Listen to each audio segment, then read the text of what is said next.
So now we are going to go on to Karen Bruynell. Karen is the Administrative Director of the Brigham Education Institute at Brigham Women's and Children's in Boston. Karen? Thank you, everybody. Hard thing to follow with you two, but yeah, as Chris mentioned, I am at the Brigham now, but I've been in the Mass General Brigham system for going on 40 years. Believe it or not, I was just 19 when I started in the system, and I've kind of been a little bit of everywhere. I started out in the development office. I've always known I like administrative stuff. I love organizing things. I like administration. I like helping people, and I kind of feel like I get to do all that.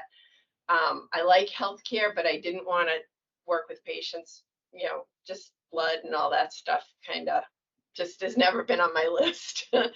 But after I was in development, I went into HR for about 13 years, and I enjoyed interacting with people and getting them jobs and, again, being helpful.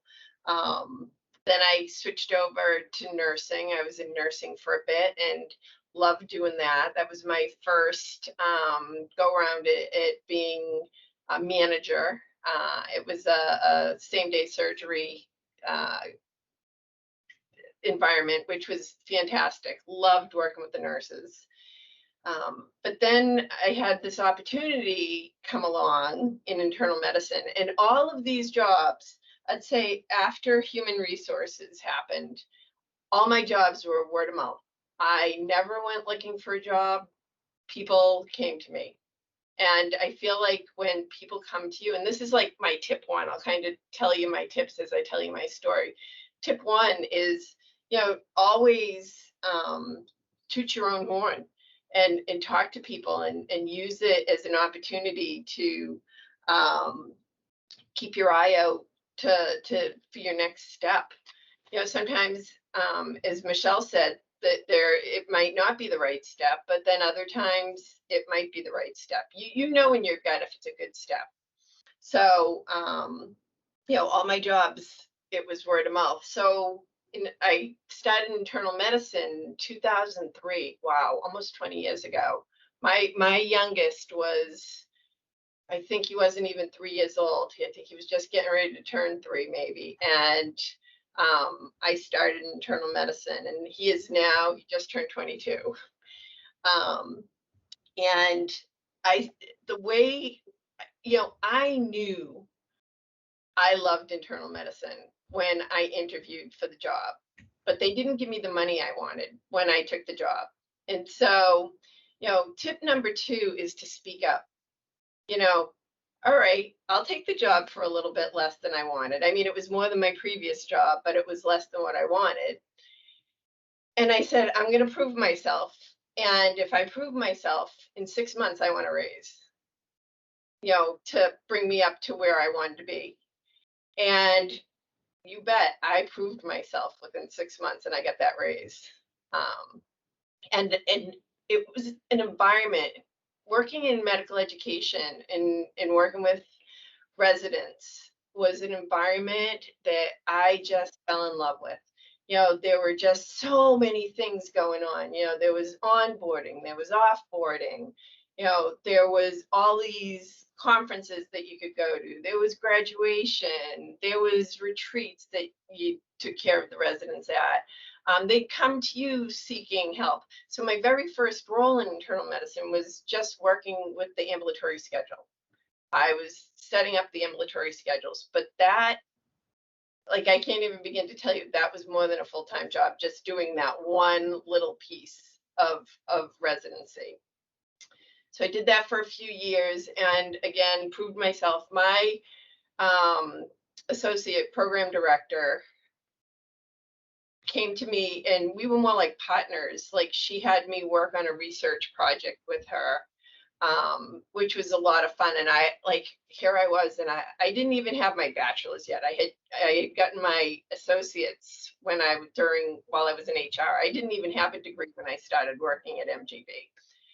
And I was like, I could not believe that somebody thought enough of me and thought I was smart enough to work on a project. And some people, build too much into it. They ask too many questions. I'm the type that I'm just going to dive I'm just going to like wing it, and it was an opportunity. And, she knew. I told her, I said, I've never done it before, but I'm game. I'm going to do it. And so I think that's another tip that's important is, even if it's something you might be interested in doing and you haven't done it and you're afraid of failing, you're not going to know if you can do it unless you do it. And you might not have another opportunity to do it. So that was another thing that I had. So after 3 years, the associate, or so I'm trying to think, I can't think of what his title was, but he was kind of like not the chief. He was like kind of the associate chief of medicine. Came to me and no, I know what it was. He did not come to me. I lied. My boss was telling me she was doing interviews for a UME job for him, so people to work for him. And I said, people working for him? I said, I would love to work for him because, he was another one who I loved my current boss, but I loved him too. Like everybody in the department I felt was so innovative. And I said, I'd love to try for this job. And she's like, you would be perfect for this job. And like I fast tracked through the interview process and I got this UME job working with this new thing called the principal clinical experience. And it was all, third year medical students. And they, it was kind of a new way of doing things. They used to do like their medical clerkships at one hospital, and they might do surgery at another one, and they might do neuro at another one, and psychiatry, so on and so forth. And it was really hard to keep track of, who might need help, who might not need help. And so they changed it up and, did it all at one hospital. The students would go to all one hospital for the whole third year. And this was like by far one of my most favorite jobs. I loved working with the students. It was before all their grades were online and everything. And, it was kind of at the, we were electronic, but not as electronic as we are now. And they'd come to me asking for advice, or they'd come to me for grades, and we'd sit and we'd chat. And I really feel like, impact as many lives as you can with the role that you're in, and again, it's a way to kind of toot your own horn, but still kind of keep yourself open to opportunity, and other people knew what you were like, and other job opportunities come from talking to people. And so those students, I still am in touch with a lot of them, 10 plus years later, which is really nice. But anyway, so I started that job, and next thing you know, I'm like, this job was just so wonderful that my boss's boss came to me and she said, he said, do you want to take on recruitment as well? So it was kind of like having two jobs. So it was like being promoted. And I'm thinking to myself, what am I getting myself into? So now I'm in charge of all the medical students in the Department of Medicine, which we probably had about 200 in any given year. And then I'm taking on recruitment. And this is at a time that we used to probably interview, oh my God, probably at least 60 on every interview day. And we probably had 20 interview days. It was crazy. But again, I took this opportunity. I had no idea what I was doing, but I took the opportunity. And I actually really impacted the process of doing it. The way they interviewed, we went from doing 20 days. I got them down, I explained a new method of doing things. So, you learn what you can when you're on the job, which will take you to your next step. And when I explained to them how to, like, my new thought process of how to interview, I couldn't believe this, but here I am sitting around a table, little old me, still only with my associate's degree. And it was men and women, but they were all like directors and chiefs and whatnot, like big jobs. And here I am, and I'm telling them, explain to them, and they don't understand. And I'm saying, stop and listen. And then I get up at the whiteboard and I start kind of drawing it out like they would. And I'm like, okay, there's different ways you learn. And so you're learning as you're in your job, and which is also giving you more opportunity.